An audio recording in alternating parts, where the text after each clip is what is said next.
hay que grabar si no se olvida. Buenas tardes para cada uno. Espero que se encuentren muy bien. El tema de hoy, pues, es un tema muy bonito. Estamos hablando de propuestas de grandes pensadores, por supuesto, en el ámbito de lo que es la educación. Y hoy, pues, vamos a hablar de Pestalozzi y de María Montessori. Ellos pues realmente hicieron una labor muy grande en cuanto a educación y se evidencia en los aportes que hicieron. Tenía un problemita ahí que no había abierto el archivo. Vamos a abrirlo para que ustedes vean algunos datos importantes que se destacan en cada uno de estos grandes pedagogos que hacen historia realmente. Permítanme un segundo.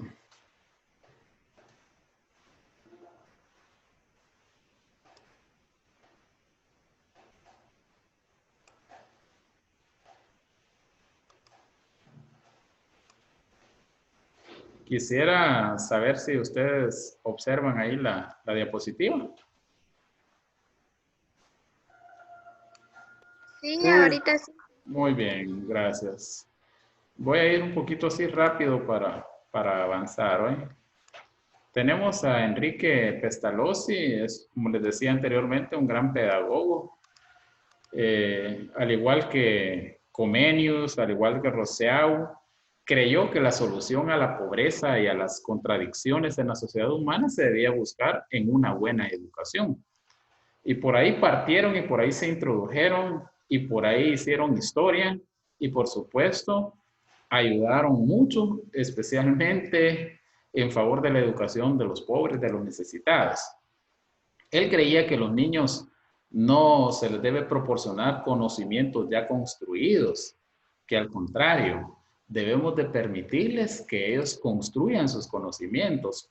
Tenía esa visión como la teoría del constructivismo, interesante porque es darle espacio, es decir, servir de guía, de tutor, pero darle espacio para que el estudiante pues pueda crear sus propios conocimientos.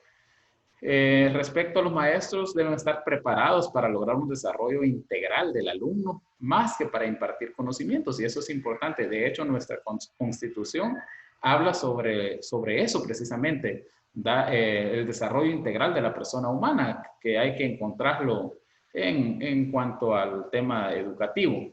Hay que construir esto en lo que es educación. El verdadero objetivo debería ser un hombre moral total.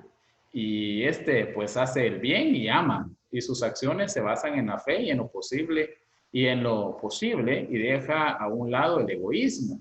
Realmente Pestalozzi estaba fomentando e inculcando los valores que son importantes. En alguna oportunidad yo les decía, mucha gente dice que los valores se han perdido. No, realmente los valores no se han perdido, los valores ahí están, los valores se han dejado de practicar, responsables, todos, responsables directos, mamá, papá, porque uno es el responsable de poder fomentar esos valores, enseñar esos valores, enseñar esos principios. ¿Por qué tanta gente mentirosa? Simple y sencillamente en la casa se aprende.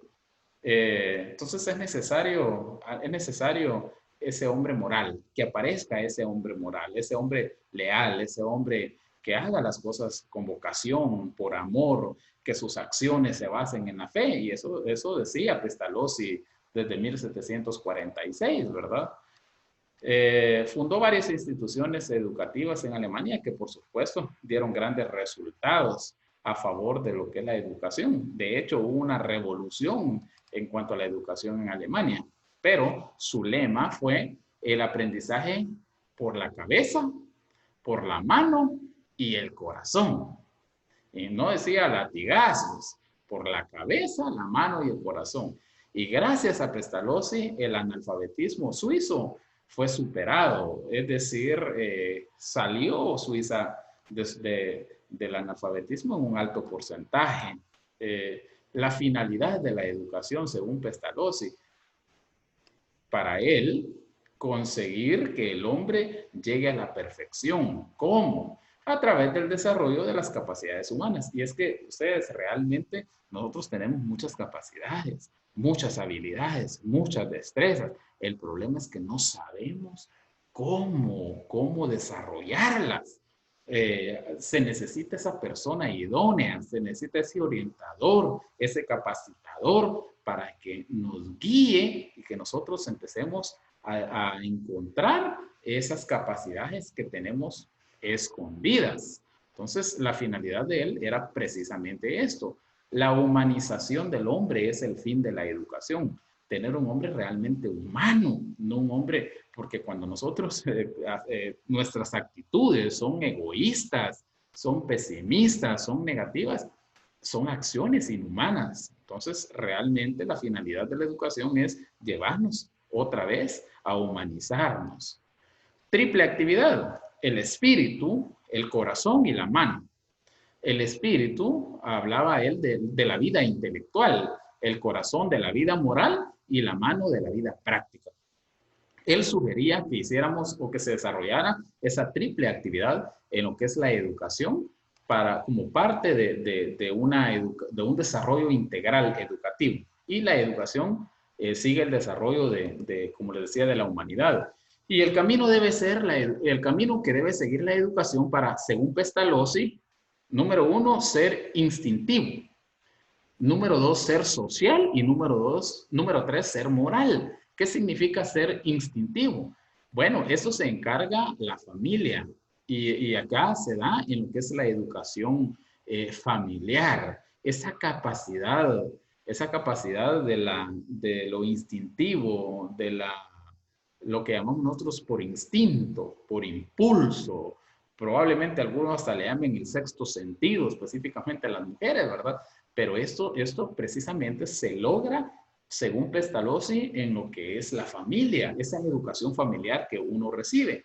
Ser social se encarga el Estado, de la educación escolar, sistematizada, la formal, pues, la no formal. Entonces, ser social, esto es competencia de lo que, en nuestro caso, del Ministerio de Educación. Y ser moral se encarga de la humanidad, la educación moral y social, que la podemos encontrar no solamente en un centro educativo, también en una iglesia, en esas instituciones que forman, que ayudan en cuanto a la educación de la persona como tal, una buena formación. Entonces también ese es el camino que debe seguir la educación según Pestalozzi, ser instintivo, ser social y ser moral. Estoy muy de acuerdo con esa finalidad educativa. Le daba un gran valor a la educación religiosa, como les decía anteriormente, ese ser moral que se consigue cerca de los caminos de Dios. Tenemos la función social de la educación. ¿Cuál es la función social de la educación? Según Pestalozzi, el principal objetivo era integrar a niños de escasos recursos a la vida social a través de la enseñanza de un oficio. Pensaba que sus propios alumnos a largo plazo serían los educadores del mañana y no estaba fuera de órbita. Simple y sencillamente, esos niños que nosotros hemos tenido la oportunidad de ser parte de su formación académica, esos niños estarán educando en un futuro como padres, como profesionales, estarán siendo proyectados. Entonces, es importante que la función social de la educación se dé como se debe de dar, que se logre la finalidad educativa. Si queremos tener generaciones bien formadas, bien fortalecidas en principios y valores. El desempeño del docente, el educador, no era concebido como una figura autoritaria. De hecho, en ese sentido, el docente debía estar al servicio de las necesidades del alumno. Realmente ahora, pues, ustedes saben perfectamente que el centro de la educación, ¿quién es? Es el alumno. Lo único es que a veces como que nos valemos también de eso y a veces el padre de familia se vale de esto para, en algunas oportunidades, hacer problemas. Yo creo que si somos conscientes, tanto docentes, padres de familia y estudiantes, de la verdadera finalidad de la educación, del verdadero objetivo de la educación, podemos construir grandes cosas en favor de la humanidad, en favor de la sociedad en general. El concepto del alumno, una confianza muy grande en las capacidades del niño. El niño es un ser, es como una esponja, con la gran diferencia que una esponja tiene, absorbe, pero tiene límite y hay un momento que ya no le cabe más. En cambio, el cerebro absorbe, absorbe, absorbe, absorbe y no tiene limitantes. Entonces, esa es la diferencia. Otra finalidad en cuanto al papel de la escuela, la concepción de establecimientos escolares estaba muy ligada a la enseñanza del oficio, más que escuelas tipo talleres. Entonces acá la importancia de enseñar oficios. Yo tampoco me aparto de este tipo de educación. Es bueno que el estudiante sea competente y que esté capacitado para poder afrontar los problemas que encuentra en la calle, en la sociedad, en la vida cotidiana, que pueda darle solución y que pueda generar más conocimiento. Eso es bien importante. Ahora tenemos un grave problema y el problema es que a veces el padre de familia solo se limita a llevar al hijo a la escuela y en las tardes pues ya no hay nada productivo. Ese niño tiene mucho tiempo disponible, el tiempo de ocio, y no se está, en casa no lo están preparando y se convierte esclavo ¿de qué? De la tecnología, de los videojuegos, de la calle, y ahí hay un problema serio en la futura generación. Entonces tenemos ahí una educación igualitaria, es decir, poder educar a gente marginada. Y Pestalozzi precisamente confiaba plenamente en las virtudes de la educación popular. Entonces también es necesario no discriminar, sino tratar a todos con una educación igualitaria y eso beneficia simple y sencillamente a todos.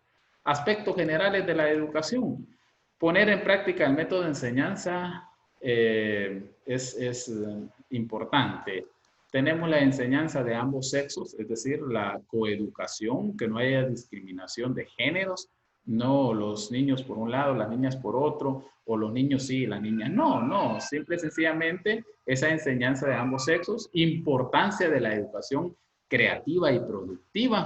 Realmente un estudiante, un niño motivado, incentivado, que sienta afecto de parte de las autoridades educativas, el más cercano al docente, es un niño que va a rendir, que va a crecer profesionalmente, que se va a superar, que va a llegar muy lejos, muy alto, que se va a proyectar también en favor de otros. Enseñanza de moral y religión que debe de iniciarse en el hogar.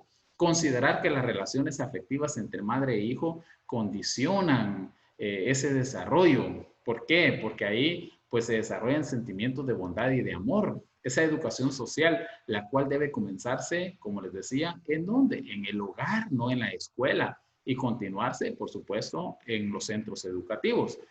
La práctica de la escuela, trabajo y el trabajo, esa combinación de la enseñanza con la lectura, con la escritura, esa combinación con el cálculo, con el dibujo, con moral, con religión, con actividades agrícolas. Simple y sencillamente todos esos recursos no están lejos y no están cerca, están a la mano, pero a veces los descuidamos. A veces pensamos en, no sé, en tantas cosas. Hay docentes que están con el teléfono mientras dan la clase o se van a platicar con el docente vecino, no sé, tantas cosas que donde se desperdicia el tiempo. Y el niño deja de percibir lo que realmente debe de percibir y aprender. Pestalozzi hacía énfasis en la preparación del maestro. Él decía que primero debe lograr un cambio en su persona y debe tener amor a su trabajo. También debe de haber amor entre el niño y el maestro. No podemos vivir los docentes peleando con los estudiantes. O sea, ahí no hay nada de positivo. Tenemos que prepararnos, tenemos que tener y sentir amor a lo que hacemos para que las cosas funcionen. En caso contrario, no van a funcionar nunca. Él hizo aportes en lo que es la educación preescolar, por ejemplo.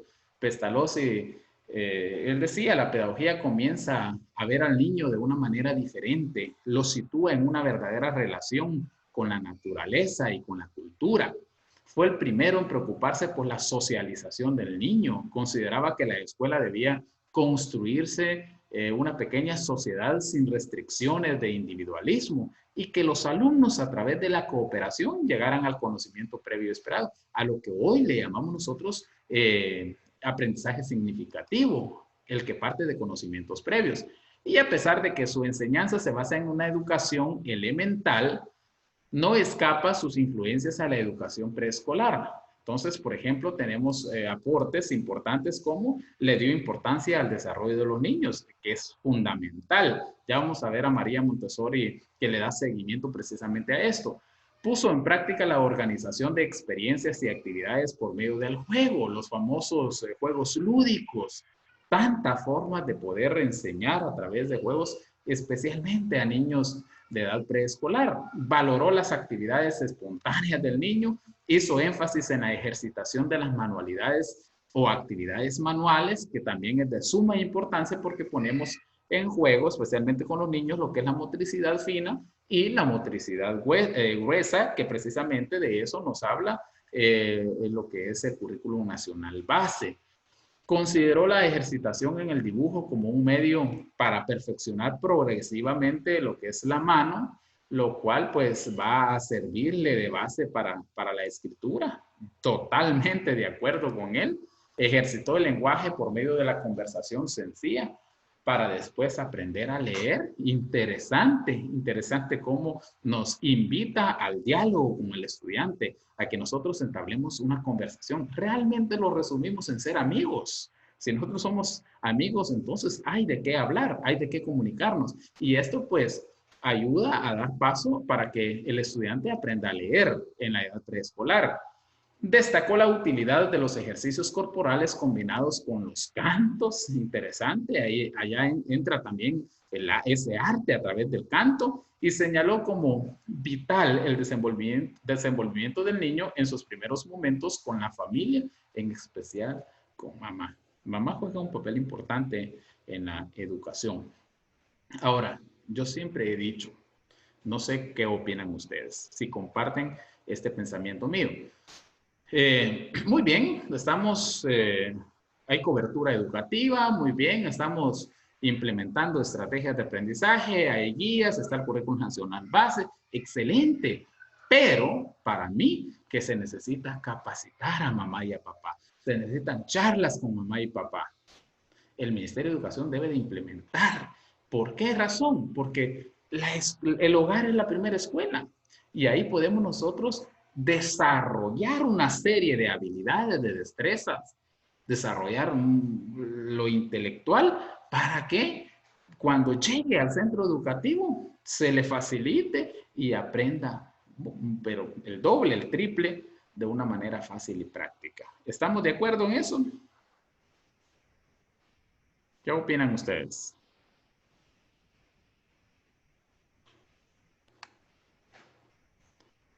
Sí, licenciado, tiene razón. Sí, muy bien. Entonces, tenemos que ser así. Tienen que haber capacitaciones también para ese padre de familia. Gracias a Dios, pues, uno tuvo la oportunidad de estudiar, pero en Guatemala tenemos muchas familias, muchos padres de familia que tienen primero, segundo o no tienen ningún grado académico en el nivel primario, y eso afecta porque no se sabe cómo abordar esos temas educativos, no se sabe cómo entrarle al niño, no se sabe por dónde llegarle, no se sabe cómo enseñarle. Muchas veces creemos que hay que enseñarle a látigo o nos vamos al otro extremo y creemos que hoy, pues, dejarlo libre, lo que más tarde se convierte en libertinaje, y el libertinaje no es bueno en ninguna manera. le dio importancia a la afectividad desde el mismo momento del nacimiento del niño. Destacó el desarrollo social del niño, primeramente en la familia y posteriormente en la escuela, y consideró importante la creación de instituciones para atender a aquellos niños que eran carentes de recursos económicos. Muchas veces acá, ¿por qué no está asistiendo fulanito? Dice que no tiene zapatos o dice que no tiene para dinero para la refacción. O sea, bueno, está bien, y a marcar la inasistencia. No, hay que buscar la forma, no sé si don Juan, don Pedro tienen posibilidades, si uno ser el intermediario para poder gestionar y hacer que ese niño, pues, buscar la forma de que tenga sus zapatos. Pues con el dinero, la refacción ya no hay problema. El Ministerio de Educación está dando comida, está dando la refacción, pero hay que buscar formas para no dejar, no permitir que un niño deje de asistir a los centros educativos, que no exista pretexto, que no exista justificación. Vamos con otra gran pedagoga, María Montessori. Desde 1898, en un congreso en Turín, expuso la importancia de la educación y atención a niños con deficiencias mentales y planteó la relación entre el abandono infantil y el desarrollo posterior de la delincuencia. Realmente, otro caso importante es esa atención a niños con deficiencias mentales, con capacidades diferentes. Muchas veces no se le queda, o sea, no se le queda y punto. Y ya lleva 2, lleva 3 años, lleva 4 años, lleva 5 años en el mismo grado y no pasa. ¿Cuál es el problema? ¿Cuál es la causa? ¿Cuál es la raíz? ¿Qué podemos hacer? ¿Cuáles son las estrategias a implementar? ¿Qué instituciones atienden situaciones con problemas de deficiencia o de capacidades diferentes? Uno debe de buscar la forma en cómo poder hacer que ese niño reciba educación, que se desarrolle en las habilidades dependiendo su situación. Resulta que también tenemos ahí abandono infantil y ese abandono infantil posteriormente se convierte en delincuencia. ¿Por qué tanta delincuencia en nuestro país? Bueno, realmente no es culpa de las maras, solo en la mente, es que las maras, mucha mara, y ellos van formando líderes y así se va creciendo las generaciones de pandilleros. No, vamos a buscar más causas que están haciendo o empujando a que muchos adolescentes, muchos niños se estén incorporando, integrando a las maras. Entre 1898 y 1900 tenemos, trabajó con niños considerados perturbados mentalmente y se dio cuenta de que estos niños tenían potencialidades que, aunque estaban disminuidas, podían ser desarrolladas y que eran dignos de una vida mejor sin representar una carga para la sociedad. Muchas veces aquí la sociedad pues los ve como una carga. Es que no se le queda, es que no puede. Entonces, esta es una carga. No, esos niños, esos jóvenes tienen grandes capacidades, grandes fortalezas. Hay que darles amor, atención para lograr empujarlos e introducirlos a donde corresponde, que sean parte integral. Hay que incluirlos. Y en este momento decidió dedicarse a los niños durante el resto de la vida. Observó a los niños de una institución para niños ineducables, jugando con las migajas de la comida, porque no había ningún objeto más en el sitio. Vean eso ustedes. Vio que no se la comían, sino que la manipulaban. Y ella se dio cuenta de lo que hacían y se dio cuenta que lo que les hacía falta eran objetos para tocar, que el ser humano tiene esa necesidad de estar activo, de esa realidad de cultivar su inteligencia y sus personalidades. Entonces ella vio lo que otros no estaban viendo. Ella vio que esos niños necesitaban objetos para manipular, para tocar, para poder sacar la creatividad y hacer grandes cosas. Eso es importante, tener la visión, tener la visión. Como profesionales debemos de tener esa visión, esa proyección y debemos de ser dadivosos, dadivosos. Al que tiene menos, procuremos acercarnos más para poderlo apoyar en todo el sentido de la palabra. Montessori dice que la educación se basa en un triángulo. ¿Cuál es ese triángulo? Ambiente, correcto, estoy muy de acuerdo. Amor y relación niño-ambiente. Interesante, un mal ambiente, una incomodidad absoluta, no hacen un aprendizaje efectivo y positivo. La falta de amor no nos lleva a ningún lado. Ese es un vacío que no se llena tan fácil y no nos deja avanzar. La relación del niño con el ambiente debe ser cómoda, debe ser acogedora, debe ser algo especial, como cuando nosotros estamos en verano, en la casa, pues estamos aburridos, decidimos ir a una playa, a un río, y ya está un árbol con una sombra enorme. Decimos, qué rico estar acá, ¿verdad? Entonces hasta nos vienen ideas, imaginamos más pensamientos y decimos, se me ocurrió una brillante idea.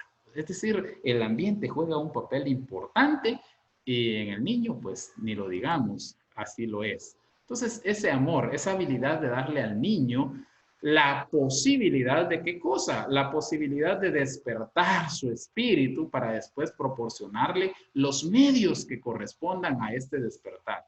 No es un método pedagógico, pero es el descubrimiento del hombre, ese de darle amor. Descubrió que el niño, quien puede formar al hombre con sus mejores o peores características. El niño necesita ser reconocido, necesita ser respetado y necesita ser ayudado. El niño es el padre del hombre, correcto en todo esto. El niño es el padre del hombre. ¿Por qué razón?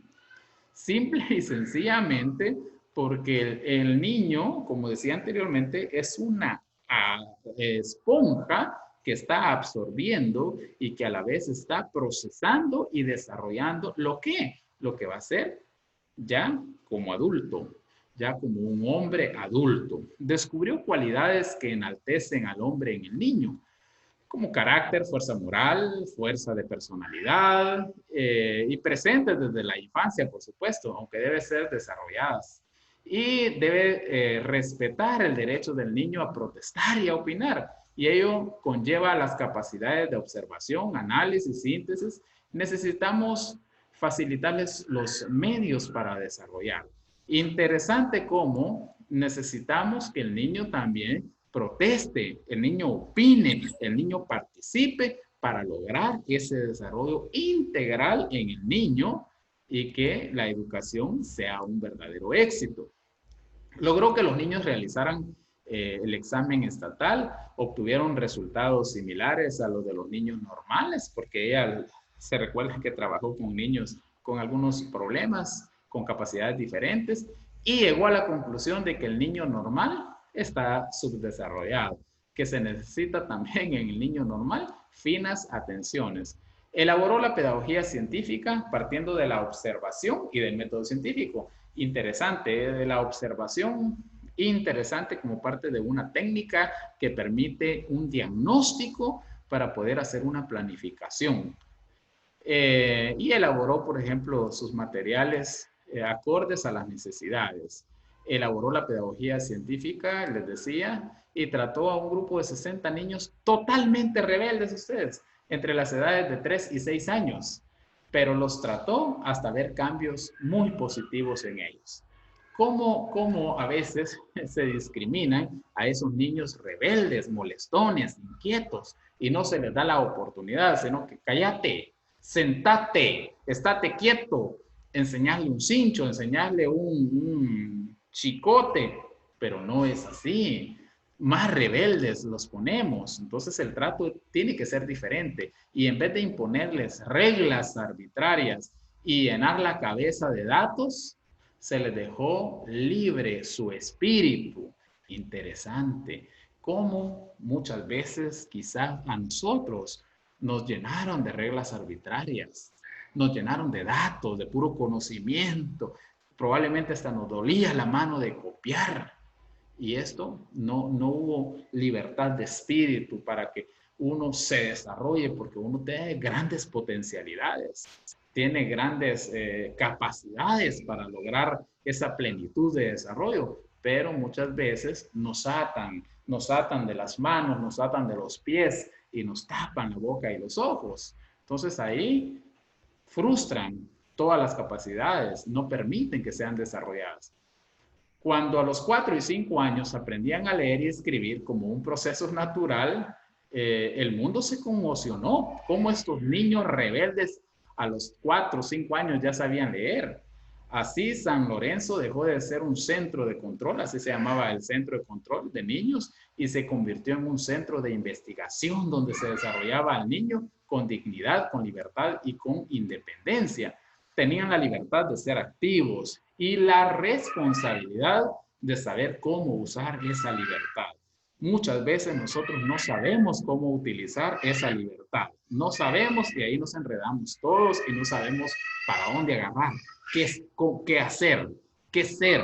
Entonces ahí nos metemos a problemas serios. Tenemos el primer curso de guías Montessori. A este primer curso asistieron personas de todas las profesiones.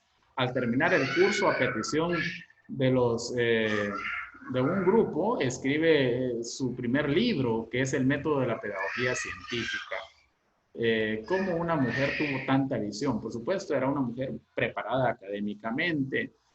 El método Montessori en cuanto a educación ha sido aplicado exitosamente con todo tipo de niños y es muy popular en muchas partes del mundo.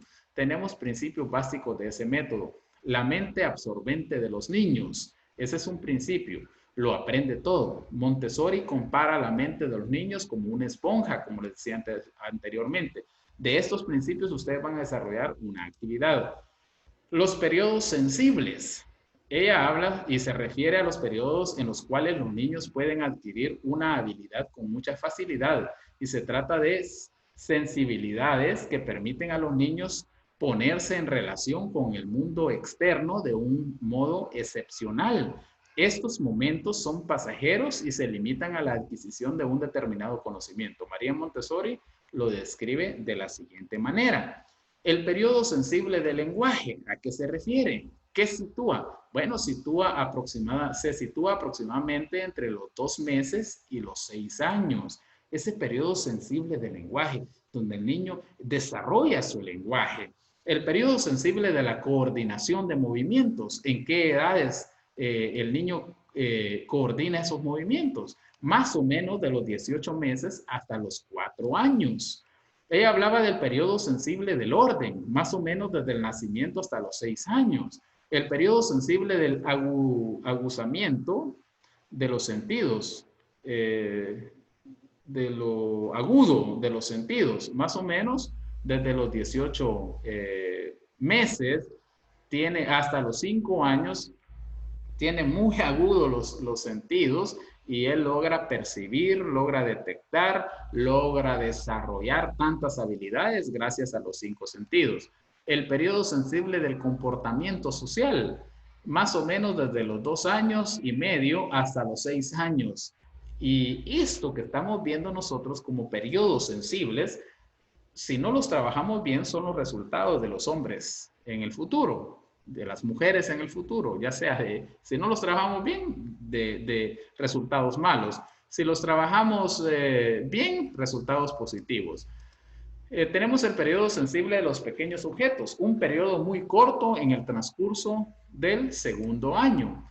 Y así tenemos esos principios del método de María Montessori, la autonomía de los niños, permitirle que los niños hagan, que los niños desarrollen. Ayúdame a hacerlo solo, es una de las frases. Y es importante esto, ayudar que los niños trabajen solos.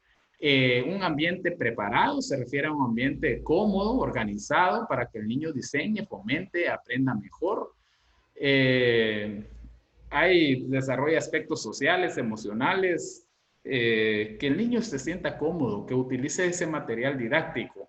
ese papel del adulto, que el adulto esté pendiente, que le deben conocer un ambiente bueno, un ambiente cómodo, y la autoeducación que se consigue cuando el ambiente es libre, se usan materiales autocorregibles y que los niños puedan identificar sus errores y aprender de ellos. Entonces, compañeros, podemos aprender, esto lo hice a grandes rasgos, pero es un tema muy importante que yo les voy a enviar estas diapositivas para que ustedes también las puedan leer y socializar más al respecto. Que tengan una linda tarde. Gracias, Lick. Igual. Lick. Gracias, Lick. Compañeros, pasen feliz tarde. Feliz tarde.